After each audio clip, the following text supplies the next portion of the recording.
It's so crazy when you realize that it's already been 2 years since the iPhone XS and XS Max launched. Time runs fast, and in all this time, the iPhone XS Max has received two major software updates. It came preloaded with iOS 12, then got iOS 13 last year when the iPhone 11 launched, and just got iOS 14 this year. Does it run well, or has the mighty iPhone XS Max finally started showing its age? I'm Rohan from TechieTechTech, and let's find out.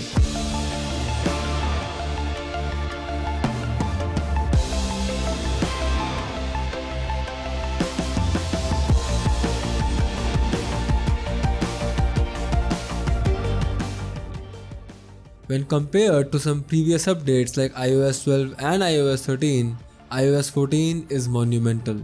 iOS 14 is essentially a rework of the entire Springboard, which is the entire UI of Apple's mobile operating system.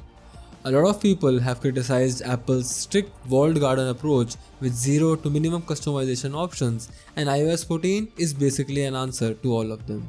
We can now add widgets to the home screen, install third-party widgets from the App Store, and even get custom icons using a quick workaround with the Shortcuts app. But when Apple announced such a major overhaul of iOS and yet confirmed compatibility with much older devices like the 5-year-old iPhone 6s, there was doubt whether Apple would actually pull it off or if these phones would become a cesspool of app crashes and lag when they install iOS 14. Well, with the iPhone XS Max, it's definitely the former. With the iPhone 12 launch delayed, the A12 CPU is essentially the second most powerful chipset in an iPhone to power through iOS 14, and it clearly shows. Before trying out iOS 14 on this iPhone, I used it on a 2020 iPhone SE and an iPhone 11 Pro before that.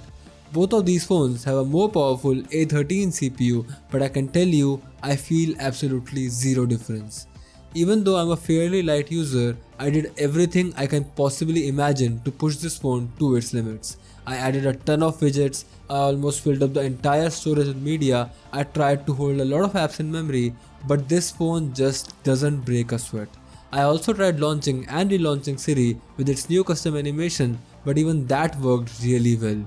The same can be said about the new minimal phone call animation that you get if someone is calling you while you're already using your phone. If you don't know about picture-in-picture, it's a feature which basically lets you play a video as an overlay on top of the home screen, so you can continue doing whatever you want while the video plays in a small portion of the screen. So my crazy creative mind thought, hey, this is one feature with which I might get some crashes or hiccups or frame drops, so I decided to push it really hard. I used picture-in-picture on a Vimeo video and ran PUBG along with it. Of course, it's very stupid and impractical, but this was more of a proof of concept than a real life use case. But to my utter surprise, the phone carried it all very gracefully. There were no stutters both in the video streaming window and in the game itself.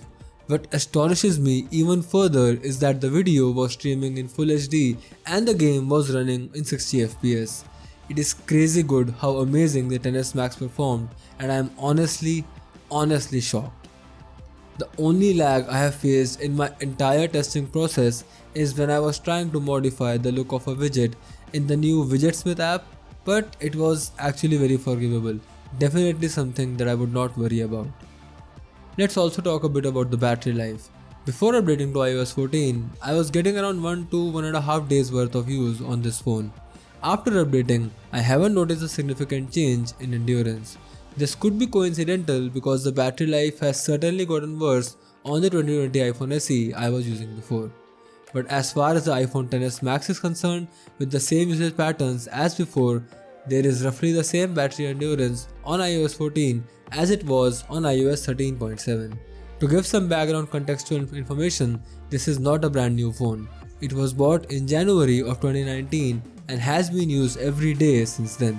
The battery health is currently at 94%. To install iOS 14, I backed up all my data first, then restored the phone.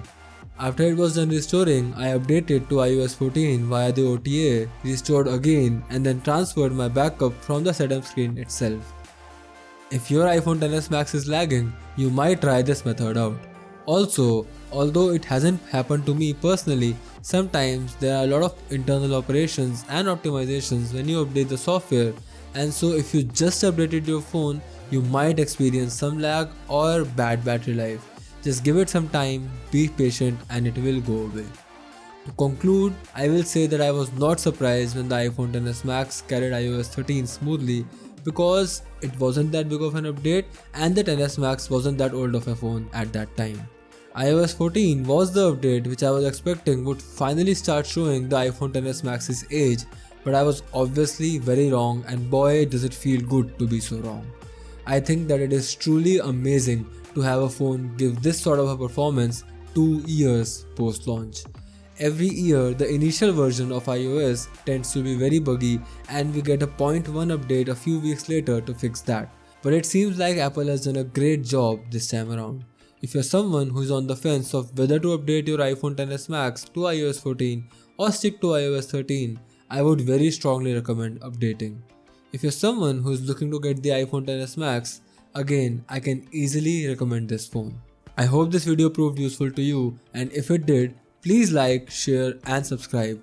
It really helps us out. If you have any doubts or observations, mention them in the comment section below. This has been Rohan from TechieTechTech, and I'll see you in the next video. Bye.